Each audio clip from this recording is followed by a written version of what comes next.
सद्गुरु को प्रणाम। जय श्री श्याम। अपने लास्ट कुछ एपिसोड से मैंने आपको लास्ट 4 एपिसोड से इनफैक्ट मैंने आपको जो पूरा यदुकुल के बारे में बताया था कि किस प्रकार से शाप मिला था, संहार हुआ था, कैसे भगवान श्री कृष्ण अपने धाम चले गए और उसके बाद कलयुग आ गया। तो कलयुग जब आ गया है तो कलयुग के अंदर कलयुग का सिर्फ आगमन हुआ था अभी तो, और उस समय पर ही भगवान ने ये बता दिया था कलयुग किस प्रकार से आएगा और कलयुग में क्या क्या होगा। और शुकदेव जी जो हैं, जो परीक्षित को कहानी सुना रहे हैं, वो भी ये सारा परीक्षित को बताते हैं कि आने वाले कलयुग के अंदर क्या क्या होने वाला है। तो कलयुग में क्या होगा जो शुकदेव जी परीक्षित को बता रहे हैं, आज मैं आपको वो बताऊंगी। और साथ में हम विष्णु कोश के अंदर आज मैं आपको बताऊंगी कि जरासंध जो था, जरासंध वो किसका पुत्र था और उसके साथ छोटी सी जो कहानी जुड़ी हुई है वो आज आपको मैं विष्णु कोश में सुना रही हूँ। तो शुरू करते हैं।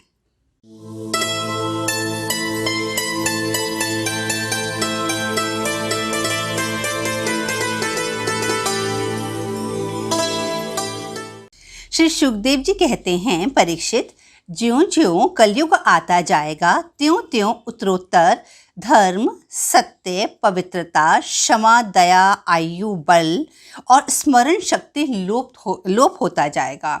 कलयुग में जिसके पास धन होगा उसी को लोग कुलीन, सदाचारी और सद्गुणी मानेंगे।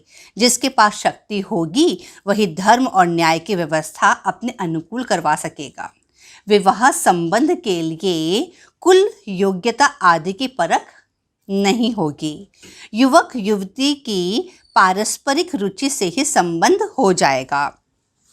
जो जितना छल कपट कर सकेगा वह उतना ही व्यवहार कुशल माना जाएगा। जो बोल चाल में जितना चालाक होगा वह उतना ही बड़ा पंडित माना जाएगा। दोषी होने की एक ही पहचान रहेगी, गरीब होना। लोग तीर्थ स्थान और माता पिता की उपेक्षा करेंगे। कभी वर्षा ना होगी तो कभी कड़ाके की सर्दी पड़ेगी, कभी पाला पड़ेगा, कभी आंधी चलेगी, कभी गर्मी पड़ेगी तो कभी बाढ़ आ जाएगी। लोग भूख प्यास तथा नाना प्रकार की चिंताओं से दुखी रहेंगे। रोगों से तो उन्हें छुटकारा ही नहीं मिलेगा। कलयुग में मनुष्य की परम आयु केवल 20 या 30 वर्ष ही होगी। प्राणियों के शरीर छोटे छोटे क्षीण होने लगेंगे। धर्म में पाखंडता की प्रधानता हो जाएगी। चारों वर्णों के लोग शूद्र के समान हो जाएंगे। गौएं बकरियां की तरह छोटी छोटी और कम दूध देने वाली हो जाएंगी। वानप्रस्थी व सन्यासी भी ग्रस्त हो जाएंगे। वृक्ष छोटे व कटीले हो जाएंगे। वर्षा कम होगी। ग्रस्तों के घर अतिथि सत्कार या वेद ध्वनि से रहित होने के कारण अथवा जनसंख्या घट जाने के कारण सूने सूने हो जाएंगे।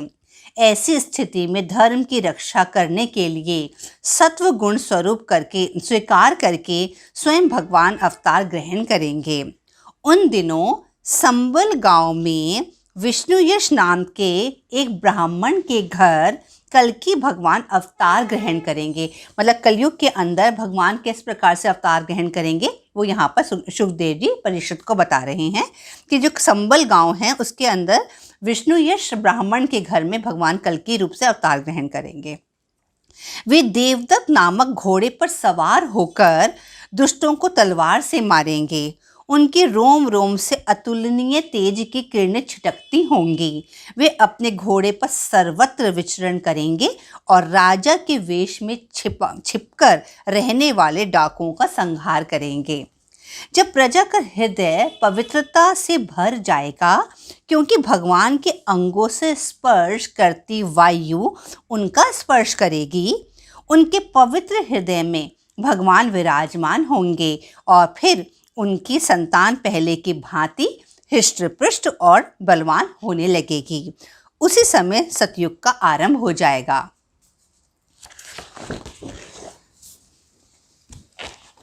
और प्रजा की संतान स्वयं ही सत्व गुण से युक्त हो जाएगी। जिस समय सूर्य, चंद्रमा और बृहस्पति एक ही समय एक ही साथ पुष्य नक्षत्र में के प्रथम पल में प्रवेश करते हैं, एक राशि पर आ जाते हैं, उसी समय सतयुग का प्रारंभ हो जाता है। यहाँ मैं आपको एक बात बताना चाहती हूँ कि जैसे हम लोग सब हमारे सबके मन में एक हमेशा डाउट रहता है कि जब कलयुग आएगा, कलयुग के बाद पृथ्वी खत्म हो जाएगी, प्रलय आ जाएगी, सब कुछ समाप्त हो जाएगा। मगर ये मैंने अपनी इस पर भी एक अपना वीडियो बनाई हुई है जिसके अंदर बताया है मैंने कि प्रलय कब आएगी। तो जैसे हम सोचते हैं कि प्रलय बस अब ये कलयुग चल रहा है, कलयुग का अंत होगा और प्रलय आ जाएगी, तो ऐसा बिल्कुल भी नहीं है।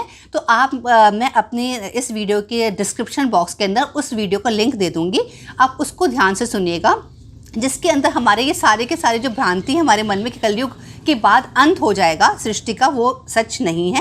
उसके बाद कलयुग के बाद ये प्रोसेस चलता रहता है, कलयुग के बाद वापस सतयुग आ जाता है। तो जैसे मैंने अभी 2 मिनट पहले यहाँ पर आपको रीड आउट करा है कि जब भगवान संबल गांव के अंदर कल्कि अवतार धारण करेंगे, उस समय उनकी वहाँ प्रेजेंट होने से ही जो वहाँ के लोग होंगे जिनको भगवान जिनको मार देंगे, जो डाकू हैं, जो बुरे स्वभाव के व्यक्ति हैं, उनको भगवान मार देंगे, मगर जो अच्छे हैं उनके साथ भगवान सतयुग में प्रवेश करवाएंगे उनको। तो मतलब कलयुग के बाद सतयुग का आना इस तरीके से होगा, ना कि कलयुग के बाद पृथ्वी समाप्त हो जाएगी, प्रलय आ जाएगी, उसके बाद फिर सतयुग आएगा।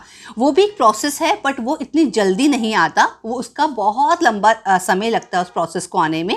तो उसके लिए आप मेरी वो वाली वीडियो ज़रूर देखिएगा। और साथ में इसमें एक बात और बताई है कि सतयुग जब आता है, जो हम ग्रह नक्षत्र के बारे में हम थोड़ा बहुत नॉलेज रखते हैं या जानना चाहते हैं, तो इसके अंदर बहुत अच्छी एक बात लिखी है सतयुग की पहचान के लिए कि जिस समय सूर्य, चंद्रमा और बृहस्पति एक ही समय एक ही साथ पुष्य नक्षत्र के प्रथम पल में प्रवेश करते हैं, या फिर कह लीजिए कि एक राशि में आते हैं, तो उसी समय सतयुग का आरंभ हो जाता है।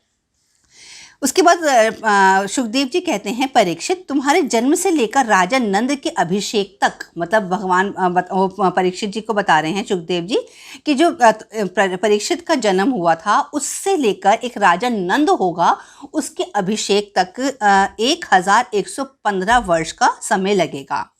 जिस समय आकाश में सप्तऋषियों का उदय होगा, उस समय उनमें से पहले एक ही तारा दिखाई पड़ते हैं, एक ही तारा दिखाई पड़ता है। उनके बीच में दक्षिणोत्तर रेखा पर समभाग में अश्विनी आदि नक्षत्रों में से एक ही नक्षत्र दिखाई पड़ता है।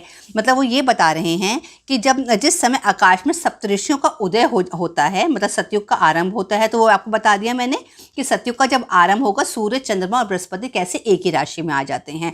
अब परीक्षित को वो सुखदेव जी बता रहे हैं कि कलयुग का आरंभ जब होता है, कलयुग किस प्रकार से आता है, तो वो बता रहे हैं कि जिस समय आकाश में सप्तऋषियों का उदय होता है, उस समय उनमें से पहले एक ही तारा दिखाई देता है। उसके बीच में दक्षिणोत्तर रेखा पर समभाग में अश्विनी आदि नक्षत्रों में से एक ही नक्षत्र दिखाई देता है। उस नक्षत्र के साथ सप्तऋषिगण मनुष्यों की गणना से 100 वर्ष तक रहते हैं। वे तुम्हारे जन्म के समय और इस समय भी मघा नक्षत्र में स्थित हैं। जिस समय सप्तऋषि मघा नक्षत्र पर विचरण करने लगते हैं, उसी समय कलयुग का आरंभ होता है। मतलब सप्तऋषि जब मघा नक्षत्र में विचरण करते हैं तो कलयुग का आरंभ होता है, और जब सूर्य, चंद्रमा और बृहस्पति एक ही राशि में आ जाते हैं, उस समय सतयुग का आरंभ होता है। जब देवताओं की वर्ष गणना के अनुसार 1000 वर्ष बीत चुकेंगे, तब कलयुग के अंतिम दिनों में फिर से कल्कि भगवान की कृपा से मनुष्यों के मन में सात्विकता का संचार होगा। लोग अपने वास्तविक स्वरूप को जान सकेंगे और तभी से सतयुग का आरंभ हो जाएगा। परीक्षित, भीष्म पितामह के पिता राजा शांतनु के भाई देवापी और इक्ष्वाकु वंश के मरु कलयुग के अंत में फिर यहाँ आएंगे और पहले की ही भांति धर्म का विस्तार करेंगे। अब सुखदेव जी परीक्षित को बताते हैं कि नाम संकीर्तन से हम किस प्रकार से इस नैया को पार कर सकते हैं और कलयुग के अंदर अभी और क्या क्या हो सकता है। तो सुखदेव जी कहते हैं, परीक्षित, जब पृथ्वी देखती है कि राजा लोग मुझ पर विजय प्राप्त करने के लिए उतावले हो रहे हैं, तब वह कहती है, कितने आश्चर्य की बात है कि जो स्वयं मौत के खिलौने हैं वे मुझे जीतना चाहते हैं। वे पानी के बुलबुले के समान क्षणभंगुर शरीर पर विश्वास कर बैठते हैं। वह यह भूल जाते हैं कि सिर पर काल सवार है। श्री सुखदेव जी कहते हैं, परीक्षित, इसी कारण भगवान की लीलाओं का गान ही समस्त अमंगलों का नाश करने वाला है। सभी प्राणियों में 3 गुण होते हैं, सत्व, रज और तम। जिस समय मन, बुद्धि और इंद्रियां सत्व गुण के में स्थित होकर अर्थात पूरी निष्ठा के साथ अपने अपने धर्म का पालन करते हैं और संतोषी व दयालु होते हैं, तब उस समय को सत्य युग समझना चाहिए। जिस समय मनुष्य की प्रवृत्ति और रुचि धर्म, अर्थ और लौकिक परलौकिक सुख भोगने की ओर होती है, उस समय त्रेता अपना काम करता है। जिस समय लोभ, असंतोष, अभिमान, दंभ आदि दोषों का बोलबाला हो, उस समय द्वापर युग समझना चाहिए। अर्थात रजोगुण और तमोगुण की मिश्रित प्रधानता का नाम ही द्वापर युग होता है। जिस समय झूठ, कपट, निद्रा, हिंसा, विषाद, शोक, मोह, भय और दीनता की प्रधानता हो, उसे तमोगुण अर्थात कलयुग समझना चाहिए। इस युग में लोगों की दृष्टि क्षुद्र हो जाती है। अधिकांश लोग होते तो हैं अत्यंत निर्धन, परंतु खाते हैं बहुत अधिक। उनका भाग्य तो होता है बहुत मंद और चित्त में कामनाएं होती हैं बहुत बड़ी बड़ी। स्त्रियों में दुष्टता और कुलटापन की वृद्धि हो जाती है। पाखंडी लोग अपने अपने मत चलाकर मनमाने ढंग से वेदों का तात्पर्य निकालने लगते हैं और इस प्रकार उन्हें कलंकित करते हैं। स्त्रियों का आकार छोटा हो जाता है, परंतु भूख बढ़ जाती है। उन्हें संतान बहुत अधिक होती हैं और वे अपने कुल मर्यादा का उल्लंघन करके लाज हया छोड़ बैठती हैं।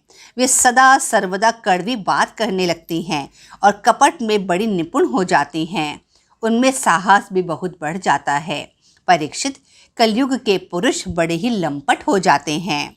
वे विषय वासना के वशीभूत होकर इतने दीन हो जाते हैं कि माता पिता, भाई बंधु और मित्रों को छोड़कर केवल अपनी साली और सालों से ही सलाह लेते हैं। शूद्र तपस्वियों का वेश बनाकर अपना पेट भरने लगते हैं। सेवक लोग जब देखते हैं कि उनके मालिक के पास धन नहीं रहा, तो वे उन्हें छोड़कर भाग जाते हैं। लोगों की आकृति, प्रकृति और चेष्टाएं पिशाचों की सी हो जाती है। लोग कौड़ियों के लिए आपस में वैर भाव व विरोध करने लगते हैं। पुत्र अपने बूढ़े माँ बाप का भी पालन पोषण नहीं करते, उनकी उपेक्षा करते हैं और पिता अपने निपुण से निपुण योग्य पुत्रों की भी परवाह नहीं करते, उन्हें अलग कर देते हैं। परीक्षित, मनुष्य यदि मरने के समय अथवा गिरने या फिसलने की स्थिति में भी यदि भगवान के किसी एक नाम का भी उच्चारण कर ले, तो उसके सारे कर्म बंधन छिन्न भिन्न हो जाते हैं और उसे उत्तम से उत्तम गति प्राप्त होती है। परंतु कलयुग के लोग तो उन भगवान की आराधना से भी विमुख हो जाते हैं। परीक्षित, कलयुग के अनेक दोष हैं। इन सब दोषों का मूल कारण तो अंतःकरण ही है, परंतु जब पुरुषोत्तम भगवान हृदय में आ विराजते हैं, तब उनकी कृपा दृष्टि से सब दोष नष्ट हो जाते हैं।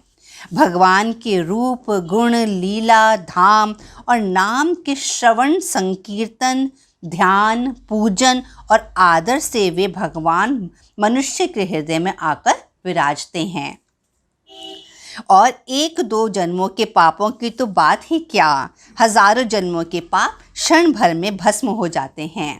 परीक्षित, जैसे तुम अब मृत्यु के निकट पहुंच रहे हो और तुम जैसे सभी लोग जो मृत्यु के निकट पहुंच रहे होते हैं, उन्हें भगवान का ही ध्यान करना चाहिए। भगवान अपना ध्यान करने वालों को अपने स्वरूप में लीन कर लेते हैं। कलयुग में अनेक दोष हैं, परंतु एक बहुत बड़ा गुण है, वह यह कि कलयुग में केवल भगवान का संकीर्तन करने मात्र से ही सारी आसक्तियां छूट जाती हैं और परमात्मा की प्राप्ति होती है।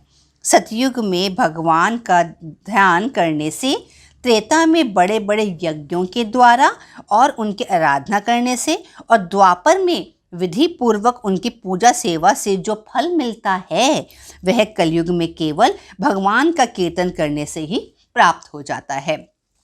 तो इस प्रकार जो सुखदेव जी हैं उन्होंने परीक्षित जी को कितनी सारी बातें बताई कि कलयुग का कैसे धर्म होगा, कलयुग में लोग कैसे हो जाएंगे और किस प्रकार से सिर्फ भगवान का नाम लेने से ही, भगवान के नाम का संकीर्तन करने से ही किस प्रकार से मनुष्य सहजता से ही इस सारे पापों से दोषमुक्त हो सकता है।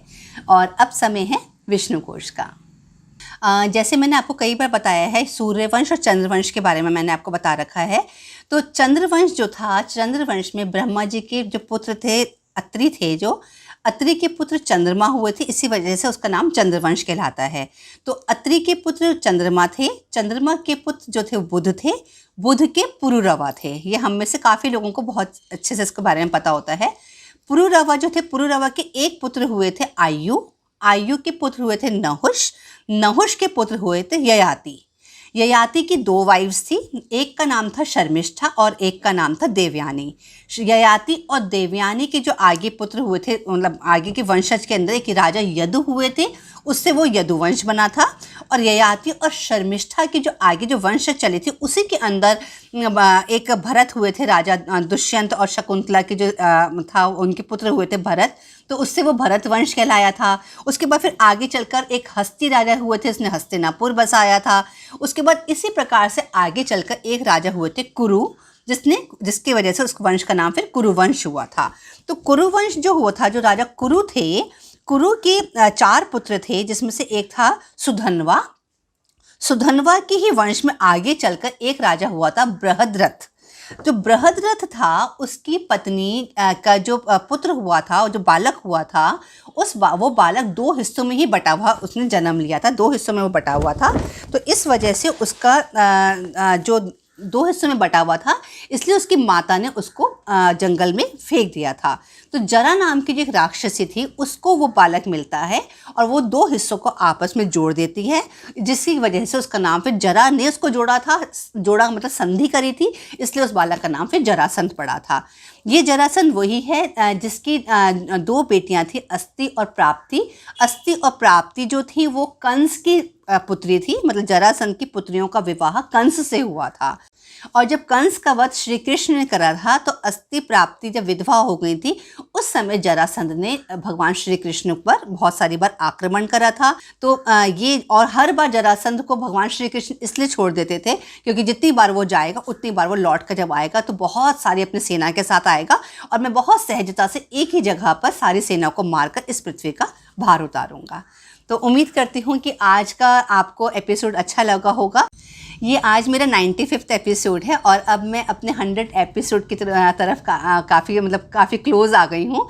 और मैं इस चीज़ के लिए आप सबका थैंक्स करना चाहती हूँ क्योंकि ये तभी पॉसिबल हो पाया जब आप लोग मेरी वीडियोस देखते हैं, उसको एडमायर करते हैं, तो मेरी हिम्मत बन जाती है कि मुझे इसमें अब आपको और बहुत कुछ बताना है। तो ये इतना बड़ा ग्रंथ श्रीमद् भागवतम महापुराण सुनाना मेरे लिए तभी पॉसिबल हो पाया क्योंकि इसके अंदर आप सबकी मुझको सपोर्ट मिली है। तो अपने नेक्स्ट एपिसोड में अब दोबारा आपसे मिलती हूँ, तब तक के लिए हरे कृष्णा।